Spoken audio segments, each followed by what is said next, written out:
Assalamualaikum warahmatullahi wabarakatuh. Perkenalkan, saya Aris Setianingrum, mahasiswi dari IKIP PGRI Wates, jurusan Bimbingan dan Konseling. Pada kesempatan kali ini, saya akan membahas tentang rancangan tahap pembentukan bimbingan kelompok.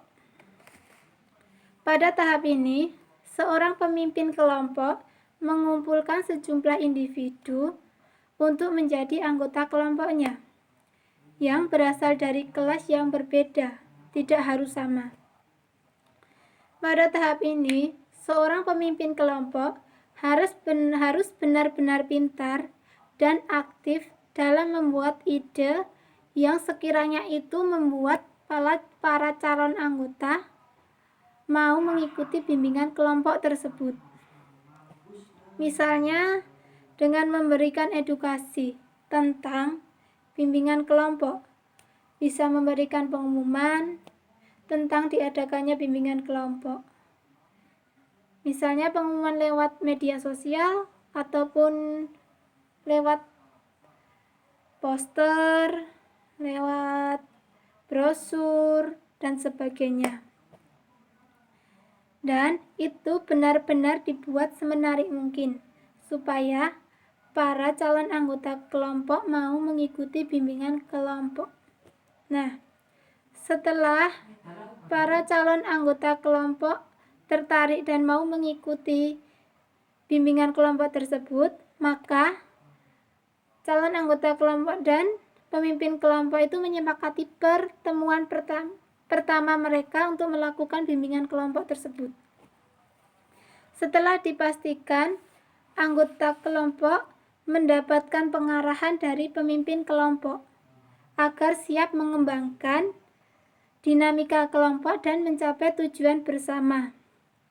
Kegiatannya meliputi yang pertama, mengungkapkan pengertian dan tujuan dari bimbingan kelompok tersebut. Yang kedua, menjelaskan cara dan asas-asas dari bimbingan kelompok tersebut. Yang ketiga, saling memperkenalkan diri, mengungkapkan diri. Yang keempat, teknik khusus. Dan yang terakhir, permainan penghangatan atau pengakraban. Setelah menyepakati waktu yang akan dilaksanakan, maka melakukan pertemuan sesuai waktu yang ditentukan. Dalam tahap pembentukan ini harus benar-benar dikelola dengan baik, karena kalau tidak maka tidak akan jadi. Dan harus benar-benar dikelola sampai benar-benar suasana kondusif. Dan pertemuan itu bisa dilakukan tidak hanya dengan 1 kali, tapi bisa dengan 2 kali ataupun 3 kali. Sampai para anggota benar-benar nyaman dan saling mengenal satu sama lain. Kemudian, sebelum melakukan layanan bimbingan kelompok, peran pemimpin kelompok yaitu yang pertama, menampilkan doa sebelum memulai kegiatan. Yang kedua, menampilkan diri secara utuh dan terbuka. Yang ketiga, menampilkan penghormatan kepada orang lain, memberikan rasa hangat, rasa tulus, dan penuh empati. Yang terakhir, seorang pemimpin itu harus menjadi contoh bagi anggota kelompoknya. Baik, kemudian melakukan pertemuan bimbingan kelompok tersebut. Yang dilakukan seorang pemimpin dalam pertemuan bimbingan kelompok tersebut yang pertama yaitu seorang pemimpin memberikan salam dan menyapa anggota kelompoknya. Misalkan, Assalamualaikum warahmatullahi wabarakatuh. Selamat pagi anak-anak. Bagaimana kabar kalian hari ini? Semoga sehat selalu ya. Oke, langkah berikutnya yaitu seorang pemimpin kelompok memimpin anggota kelompoknya untuk berdoa bersama supaya kegiatan bimbingan kelompok ini dapat berjalan dengan lancar dan baik. Contohnya, sebelum kita mulai kegiatan ini, mari kita berdoa bersama. Setelah selesai, langkah berikutnya yaitu seorang pemimpin kelompok menjelaskan tentang apa itu yang dimaksud dengan bimbingan kelompok dan apa itu tujuan dari bimbingan kelompok tersebut. Nah, bimbingan kelompok adalah salah satu layanan pada bimbingan konseling di mana akan dilakukan diskusi bersama tentang suatu tema tertentu yang sekiranya itu menarik atau membahas tentang masalah yang dihadapi para anggota kelompoknya tersebut supaya dapat berjalan dengan baik dan optimal.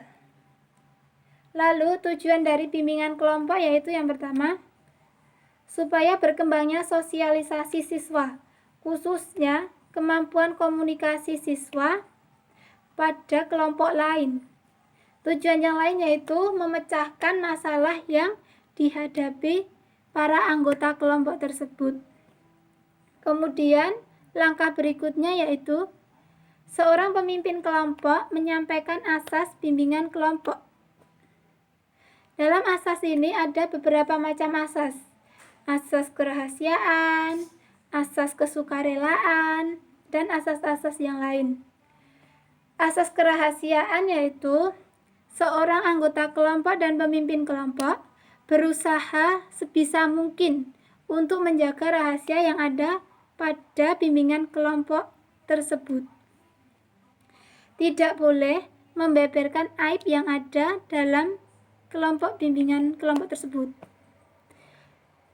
Nah, untuk langkah berikutnya yaitu melakukan perkenalan. Melakukan perkenalan ini dilakukan untuk perkenalan antara pemimpin kelompok dan anggota kelompok, dan perkenalan antara anggota kelompok dan pemimpin kelompok.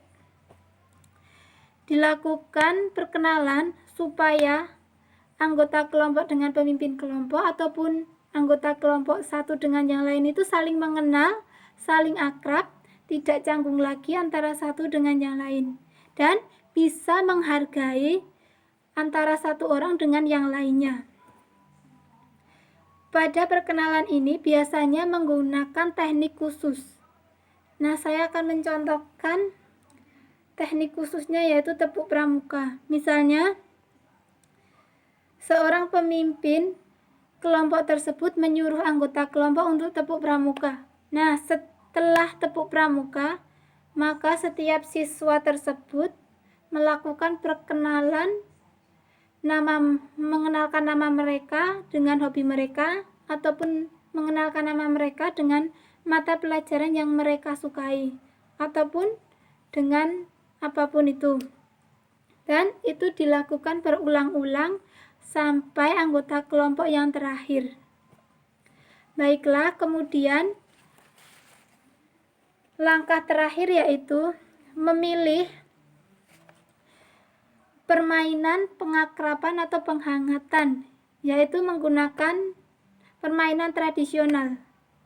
Permainan ini dilakukan untuk membuat siswa benar-benar akrab antara satu dengan yang lain, tidak canggung lagi antara satu dengan yang lain, dan bisa saling menghargai antara satu dengan yang lain.